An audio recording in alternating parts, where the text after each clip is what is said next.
So the powered wheel project started with the owner of Bimotal, Toby, coming over to our booth and asking us if we could use electrified bicycles with search and rescue. And while electrified bicycles weren't going to help us, I pointed him to our litter here that has a mountain bike wheel and said, we've been wanting to power this for a long time. Do you think you can help? And he looked it over and said, can I have it for a couple hours? And a few hours later, we had the first bimodal powered litter in the world.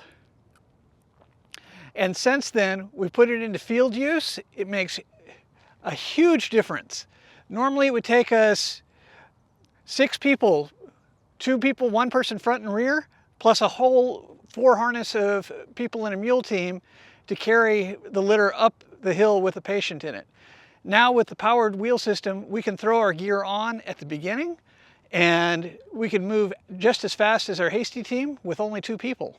So for us, ATVs are absolutely not an option. I mean, on the Big Sur coastline, it's all single track, and most of it's so steep that you couldn't get a mountain bike over it if you had to. A lot of switchbacks and things like that. And so for our environment, this is the only thing that's going to get in there other than a helicopter. If we have any kind of weather issues, then the helicopter's not available. And then we're looking at doing a manual carryout with a 200-pound patient. One of our major rescues, we have to go in 12 miles and about 2,000 foot of elevation change. That was a truly miserable carryout. With the bimodal powered system, we're able to do the same rescue with only 2 people and at more than twice the speed.